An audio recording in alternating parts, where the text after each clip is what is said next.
Bikkuriman, literally surprise man, is a brand of Japanese chocolate and peanut snacks that were made notable for the random bonus stickers included inside each one. First released in 1977, they became incredibly popular choices with kids, who not only enjoyed the sweets, but also collecting the stickers. Impressively intelligent marketing, it must be said. At first, the stickers featured things like practical jokes, like a pretend crack in some glass or a fake wall switch, but eventually they made the rather clever transition to more collectible series of characters and images, with some being much rarer and therefore more sought after. This did actually cause a bit of controversy because kids were spending all their lunch money on this unhealthy food, rather than, fruit or something, just to collect the rare holographic stickers, sometimes not even eating the chocolate, just throwing it away. Kids were starting to spend silly amounts of money on them, leading to parent groups in Japan expressing some concerns of possible gambling implications for the stickers. Japan was, and well still is, quite a restrictive country when it comes to gambling, with it being illegal to bet on many sports. Not horse racing or some motorsports though, oddly, and things like lotteries being heavily restricted already. As a slight tangent, that might explain why pachinko and pachislot parlors are so popular. I mean, there's little to really talk about in the actual game, so bear with me here. Pachinko is a bit of an odd situation. It is protected in Japan under historical and cultural significance, and you can technically win on it. However, you cannot win actual money,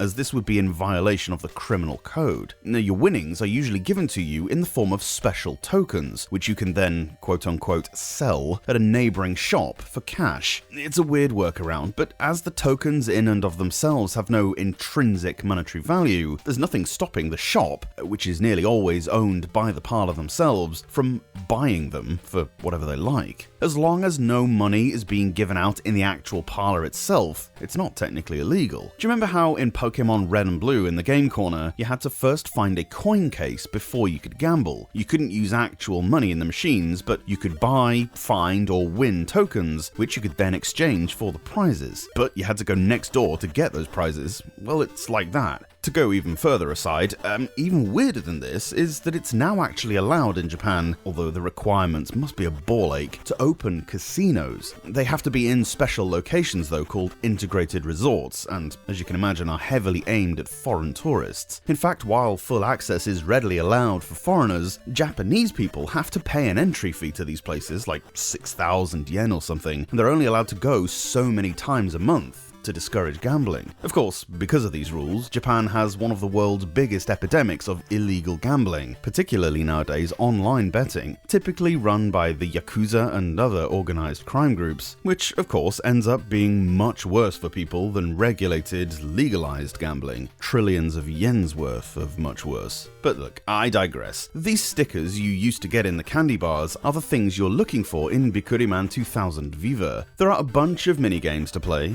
all very simple, which will have coins and stickers to win. One of the two buildings open to you at the start is a pachislot parlor, which you can't play until you earn some coins. The slot machines, because we've not seen enough of them already on the NGPC, but oddly this is a much better and fairer version than any of the Aruze Kingdom ones. These are the main place you'll be earning your stickers. However, when you have enough cash, you'll actually be able to go and play some of the other minigames, which can have rare and special stickers. The first game, which you also have access to right away, is free. It's a fishing thing, whereby you've got to try to net as many fish as you can while avoiding the fairy things. The more you collect before your net busts, the more cash you get. You don't get a lot, but you can play this game indefinitely, which will eventually give you access to more rewarding events. It's a game of incremental increases, and eventually you'll be able to play some of the more expensive slot machines for better prizes as well. Interestingly, and I'm pretty sure this is the only instance of this in the library, although I've never actually managed to try it, the Neo Geo version of Viva Festival can be linked with the Dreamcast version, as well as other Neo Geos to trade stickers, which is pretty cool. And you can also participate in competitive events to win stuff. You'll occasionally win these magic balls in the Pocket version, which apparently you can then send to the Dreamcast version of the game to increase your chances at winning some of the minigames there. I like little quirks like that, even if you'll literally never do it yourself.